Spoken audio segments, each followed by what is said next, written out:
Bonjour, je suis le pasteur Jocelyn Seri de l'île de la Réunion. J'aimerais vous inviter à me suivre dans ce cours intitulé « Le mystère des fondements du juste ». Alors, de quoi est-ce qu'on va parler? On va parler de tout ce qui fait le fondement de la vie et de la marche chrétienne.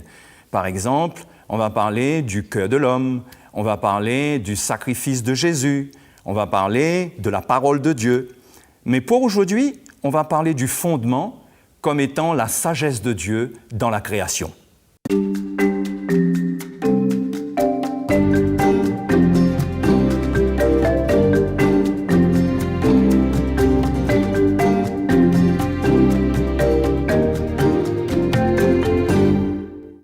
Alors, pour commencer cette session, j'aurais aimé partager avec vous comment est-ce que ce cours m'est venu à cœur.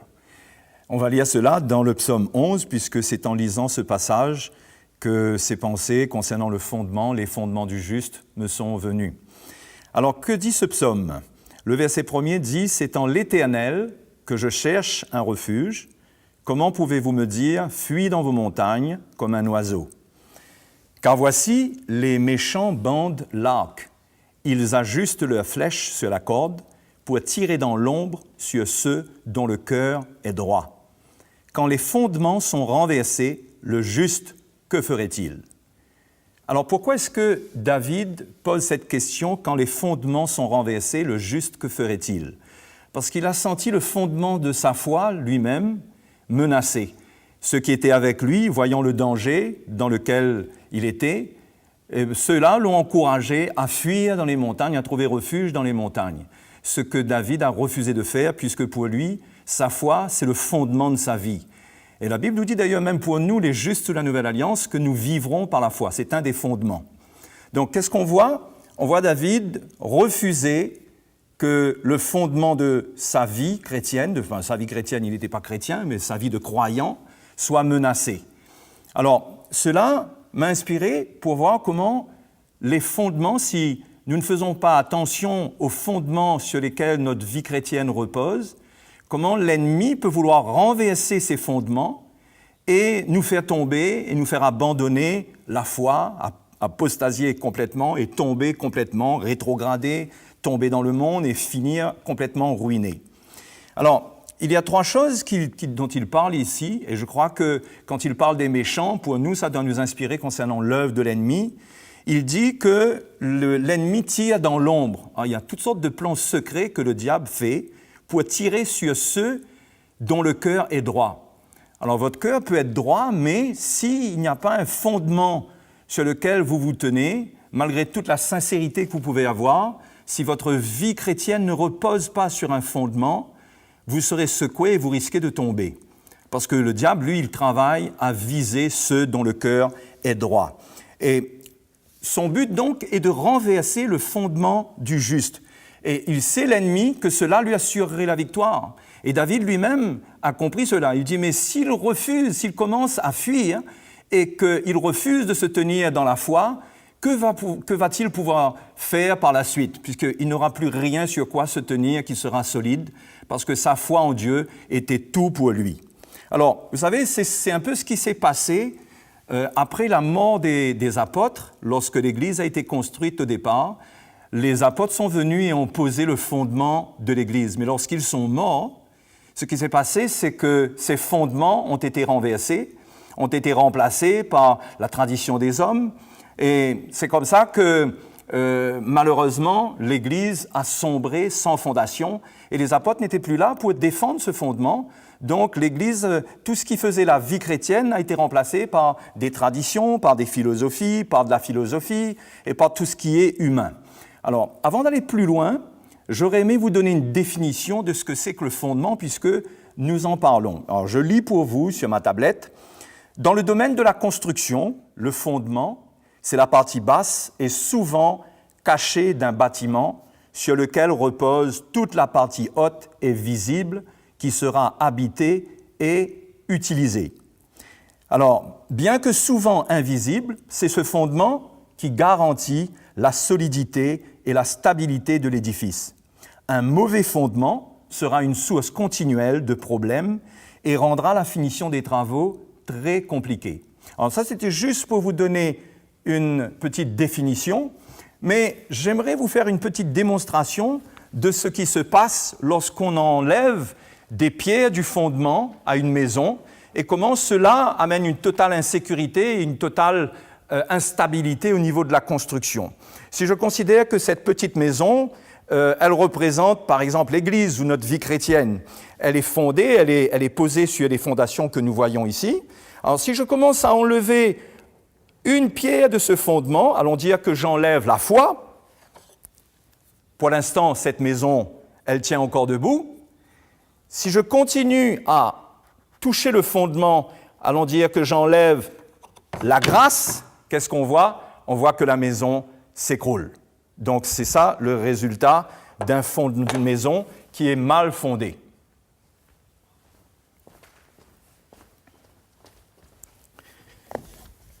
Alors, maintenant vous avez vu la démonstration que je vous ai donnée, je dois vous parler de la sagesse de Dieu concernant la création, puisque tout ce que Dieu a créé et qui est vital, parce que quand on parle d'une maison, c'est un espace vital, mais même dans la création, il y a une sagesse de Dieu. Lorsque Dieu construit quelque chose, il le met sur un fondement et un fondement solide. La Bible nous dit par exemple, dans le psaume 104 au verset 5, que Dieu a établi la terre sur ses fondements et elle ne sera jamais ébranlée. C'est la même chose pour le ciel, les cieux. Même les cieux, nous ne voyons pas les fondements des cieux, mais la Bible nous dit que les cieux même reposent sur des fondements. Le livre de Samuel, le deuxième livre de Samuel, au chapitre 22, verset 8, nous dit que les fondements des cieux frémirent lorsque la terre fut ébranlée et trembla, et les fondements des cieux même frémirent. Donc, on constate dans ces versets que ce soit la terre, que ce soit les cieux, toute cette création repose sur des fondements, parce que c'est la sagesse même de Dieu. Alors, nous voyons dans l'Évangile que Jésus nous parle, par contre, de notre fondement spirituel, parce que là, je vous ai parlé de fondement naturel, de la création, mais dans Matthieu, chapitre 7, le Seigneur nous invite à mettre sa parole en pratique, parce que c'est là notre fondement, c'est sa parole. Lorsqu'il donne cette parabole des deux constructions, de ces deux personnes qui entendent la parole de Dieu, il montre comment l'un est sage et comment l'autre est insensé. Celui qui est sage, c'est celui qui va entendre la parole de Dieu et qui va la mettre en pratique. Et celui qui n'est pas sage, c'est celui qui entend la parole de Dieu et qui ne la met pas en pratique. Donc, qu'est-ce qu'on voit? C'est que celui qui entend, qui ne met pas en pratique la parole de Dieu, sa maison s'écroule parce que sa maison est bâtie sur le sable. Tandis que celui qui a entendu et qui a mis en pratique, il a établi sa maison sur le roc. Et c'est là la sagesse de Dieu, c'est que même quand on construit une maison, on la bâtit sur le roc. Et c'est pareil pour notre vie spirituelle. Il nous faut comprendre que notre vie spirituelle doit être posée sur la parole de Dieu, sur Jésus-Christ lui-même, qui est, la Bible nous dit qu'il est le rocher des âges, le rocher des siècles. Alors, ce qu'il nous faut constater aussi, c'est que toute chose dans la création, tout a été créé par la parole de Dieu. Au fait, la parole de Dieu est le fondement véritable de toute chose. Alors, non seulement la parole de Dieu a créé toute chose, mais on va voir par un verset que je vais vous lire dans Hébreux, comment la parole de Dieu, elle soutient même toute la création, elle est le fondement continuel de toute la création. Hébreux chapitre 11, verset 3 nous dit « C'est par la foi que nous reconnaissons que le monde a été formé par la parole de Dieu. » Donc, l'origine du monde, c'est la parole de Dieu. Dieu a parlé et le monde a existé.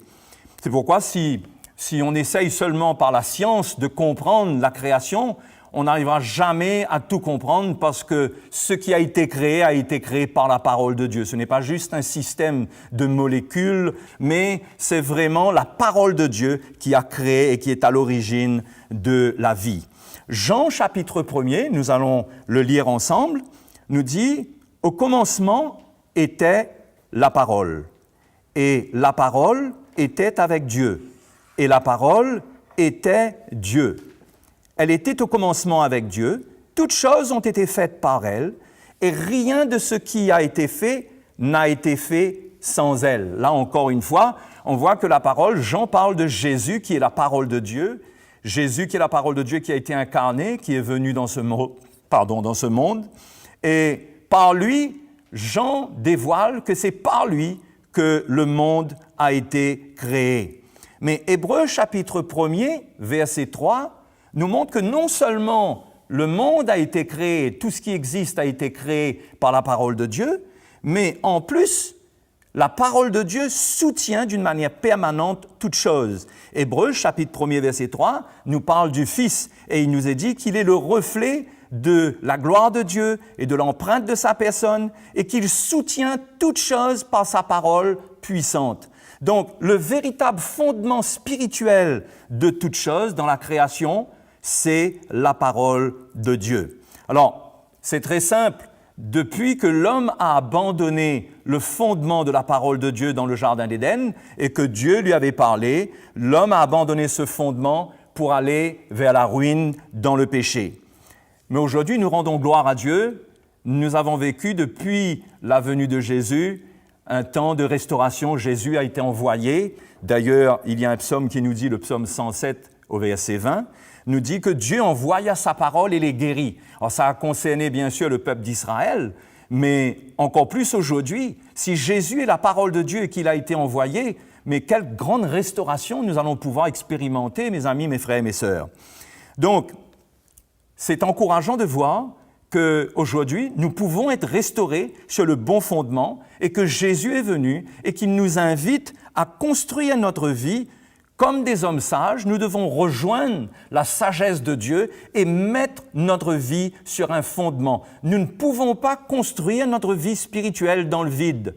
Parce que notre vie spirituelle, c'est ce qui fait toute notre existence spirituelle, notre marche spirituelle. Nous avons besoin de la parole de Dieu comme un fondement permanent. Sinon, si nous aussi, en tant que chrétiens, nous n'avons pas de fondement, nous allons expérimenter, comme le Seigneur l'a averti dans Matthieu chapitre 7, nous allons expérimenter la ruine en conséquence. Bon, cependant, il faut savoir une chose, c'est que, bien que je sois en train de vous encourager à comprendre que la parole de Dieu, c'est le fondement, il faut savoir que la parole de Dieu elle-même, elle peut être une source de danger, bien sûr, si on ne la comprend pas. Alors, je vais lire pour vous un psaume, nous allons le lire ensemble. Dans le psaume 119-160, nous allons lire cela. David dit, « Le fondement de ta parole est la vérité, et toutes les lois de ta justice sont éternelles. » Donc, il y a quelque chose d'extraordinaire dans ce que David annonce ici, c'est que la parole de Dieu elle-même, elle a un fondement qui est la vérité. Sans la révélation de cette vérité, nous pouvons connaître la parole de Dieu, mais pourtant croire que nous sommes en train de suivre la parole de Dieu, mais sans cette vérité, nous n'avons pas le fondement de la parole de Dieu. Ça veut dire quoi? La parole de Dieu, c'est Jésus lui-même. La vérité, c'est Jésus lui-même. Si nous n'avons pas la vérité de la révélation de Christ, nous pouvons connaître les Écritures, nous pouvons pratiquer la parole de Dieu, suivre des principes bibliques, mais si nous n'avons pas la révélation de Jésus-Christ, la vérité, pour être un fondement pour notre vie, nous pouvons carrément nous retrouver dans l'erreur. C'est comme ça que naissent d'ailleurs les fausses doctrines, quand on essaye de pratiquer la parole de Dieu sans avoir une révélation de Jésus-Christ. Donc, l'utilisation des Écritures même sans la révélation de Christ, elle n'est pas la preuve que nous sommes dans la vérité, que notre doctrine est bonne. Nous avons besoin de la vérité, nous avons besoin de la révélation de la vérité pour nous rassurer que vraiment nous sommes en train de construire sur le fondement de Jésus-Christ et que nous sommes de la vérité. Alors, il y a un exemple qui est très simple. Je vous donne l'exemple du livre de Job. Nous connaissons l'histoire de Job, comment il a été éprouvé. Job est passé par des moments difficiles et il a eu des amis qui sont venus le rejoindre. Une grande partie des écrits du livre de Job repose sur ce que ses amis lui ont dit. Mais on ne peut pas se baser sur ce que ses amis ont dit, puisque à la fin du livre de Job, Dieu reproche à ses amis de n'avoir pas parlé de lui avec droiture. Donc, vous voyez, ça c'est un exemple. Si on va prendre les écrits de ce qu'ont dit les amis de Job, on va se retrouver dans l'erreur, puisque Dieu leur reproche leur manière d'avoir parlé de lui. Ça, c'est un exemple. Un autre exemple nous vient de la tentation, de ce qui s'est passé avec le Seigneur lui-même. Matthieu chapitre 4 nous parle de cela, comment le diable est venu pour tenter le Seigneur. Et comment est-ce qu'il l'a fait? Il a répondu par la parole de Dieu, il a agi par la parole de Dieu. Il a dit au Seigneur, mais si tu es fils de Dieu, ordonne que ces pierres deviennent des pains. Et là, Jésus lui a répondu par ce qui est écrit. Il dit, l'homme ne vivra pas de pain seulement, mais de toute parole qui sort de la bouche de Dieu. Et dans la prochaine étape, on voit que le diable utilise la parole de Dieu pour essayer de faire tomber le Seigneur. Il lui dit, si tu es fils de Dieu, jette-toi en bas, car il est écrit, il donnera des ordres à ses anges à ton sujet, ils te porteront sur les mains, de peur que ton pied ne heurte contre une pierre. C'est là que Jésus, sa victoire, c'est qu'il était bien sûr la parole de Dieu, mais il connaissait aussi ce qui était aussi écrit. Il n'a pas laissé l'ennemi déformer et tordre le sens des Écritures pour le séduire, mais il connaissait la parole de Dieu, il était la parole de Dieu lui-même, et là, il a réfuté en disant « Tu ne tenteras point le Seigneur, ton Dieu ». Alors, ce que je suis en train de vous dire, c'est que si on n'a pas la révélation de la parole de Dieu, la parole de Dieu elle-même peut être une source de tromperie pour nous, si on n'a pas une révélation de Jésus-Christ lui-même. Donc, c'est quelque chose qui est sérieux que d'avoir une révélation de Christ. Le deuxième livre de Pierre nous parle de ceux qui, pour leur propre ruine, je vais lire le verset pour vous, c'est très intéressant. Il est dit, c'est ce qu'il fait au chapitre 3, verset 16, c'est ce que l'apôtre Paul fait dans toutes ses lettres, où il parle de ces choses dans lesquelles il y a des points difficiles à comprendre, dont les personnes ignorantes et mal affermies tordent le sens. Alors vous voyez, là, il s'agit de ceux qui tordent le sens des Écritures, et la Bible dit pour leur propre ruine. Si nous n'avons pas une révélation de Christ, nous allons prendre les Écritures au profit de notre chair, nous allons prendre les Écritures dans notre intérêt, nous n'allons pas glorifier le Seigneur par l'application et la mise en pratique de la parole de Dieu. C'est pour cela que nous avons besoin d'une révélation de Christ, puisque toute la parole de Dieu est vivante par Jésus-Christ. Par exemple, le livre de l'Apocalypse nous dit que Jésus est l'esprit de la prophétie. Alors bien sûr, ce que je suis en train de vous dire pour l'Apocalypse est valable pour l'Apocalypse, c'est qu'il est l'esprit, c'est lui qui fait vivre toute la prophétie biblique qui est dans le livre de l'Apocalypse, mais c'est aussi vrai pour toute la parole de Dieu. C'est Christ qui donne vie à toute la parole de Dieu, qui lui donne un sens. Si nous allons chercher autre chose dans la parole de Dieu que Jésus-Christ lui-même, nous allons nous retrouver dans l'erreur. Et si ce n'est pas Christ lui-même, par le Saint-Esprit, qui nous inspire et qui nous guide dans la vérité, nous allons nous retrouver dans l'erreur et dans les fausses doctrines. Nous pourrions même développer nos propres doctrines, parce que nous allons nous appuyer sur des versets de la Bible pour argumenter, pour étayer ce que nous disons être la vérité. Et combien cela est dangereux. Et malheureusement, c'est ce qui se passe aujourd'hui. Aujourd'hui, nous avons affaire dans le monde chrétien à toutes sortes de doctrines, et ça pousse de partout, et ce sont des doctrines qui naissent dans l'imagination et dans la pensée des hommes.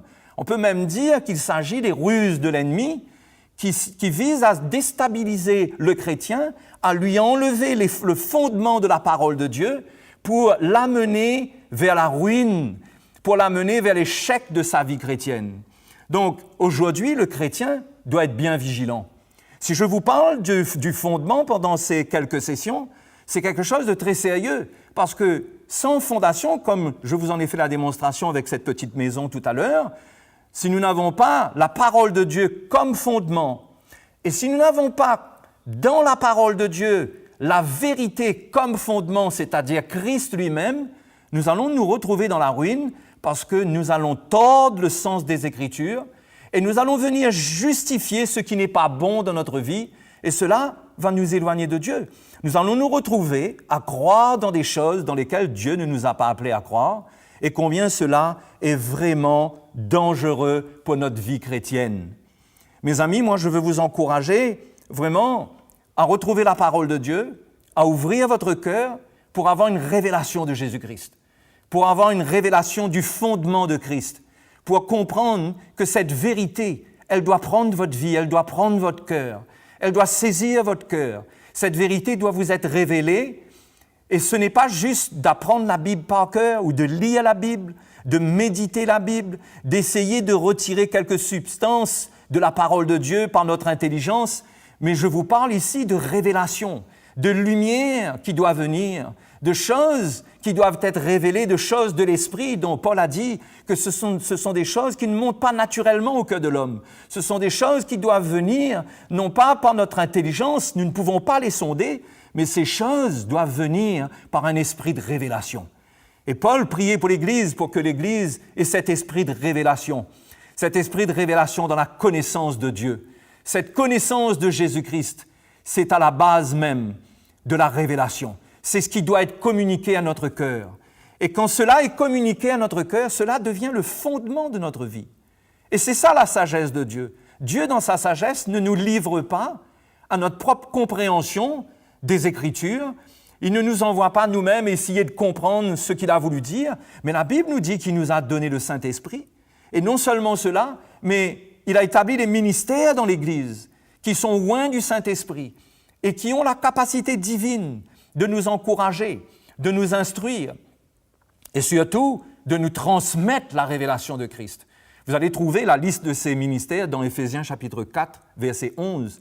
Combien ils sont importants parce que ce sont des hommes que Dieu a oints et choisis et combien l'Église et les chrétiens ont besoin de retrouver les vrais ministères, les vraies onctions afin de retourner sur le fondement sur lequel Dieu veut les établir.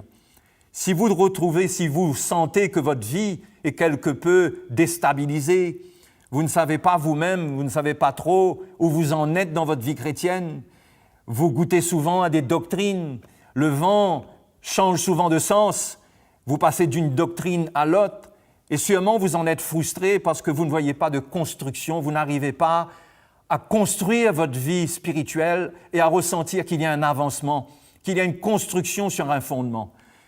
Eh bien, mes frères et mes sœurs, c'est tout simple, c'est parce que sûrement, il n'y a pas de fondement dans votre vie, bien que vous y ayez cru dans le Seigneur, bien que vous soyez sincère. Au fait, si vous êtes sincère et que votre cœur est droit, comme nous l'avons lu dans le psaume 11 avec David, le diable travaille à viser dans l'ombre ceux qui ont le cœur droit.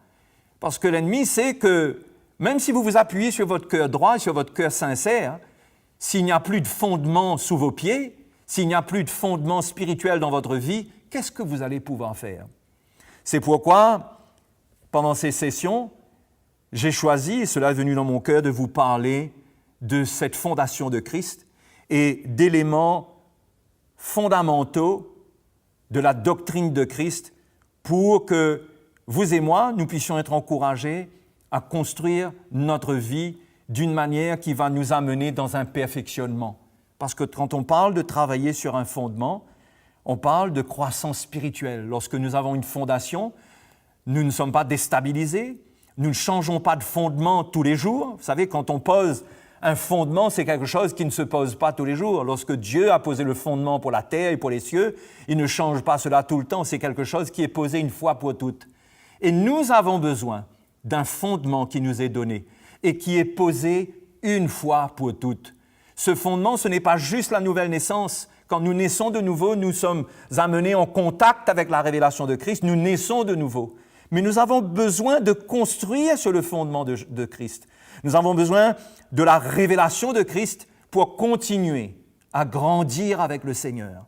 S'il n'y a pas de fondement, si nous changeons de fondement, nous allons changer de compréhension, nous allons changer de manière de marcher avec le Seigneur et nous allons nous retrouver constamment pendant des années à recommencer notre vie chrétienne jusqu'à ce que nous soyons découragés et que nous mettions nous-mêmes un terme à notre marche chrétienne par le découragement.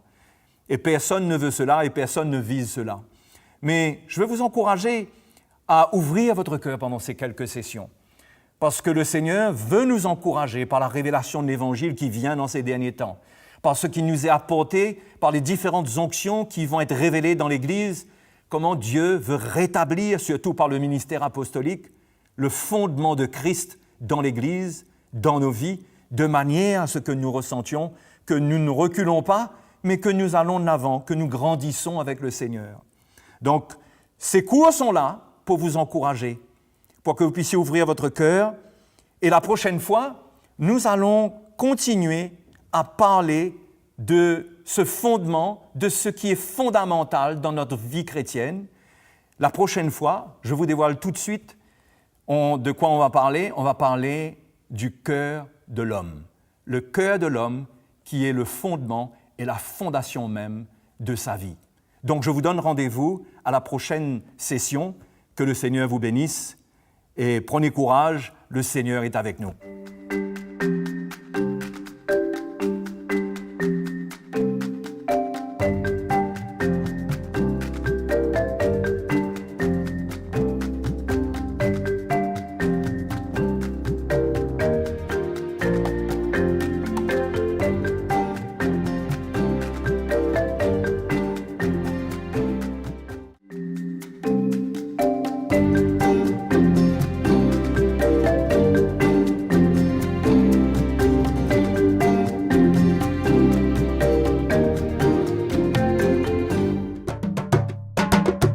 Pour plus d'informations, visitez le www.ctmi.org.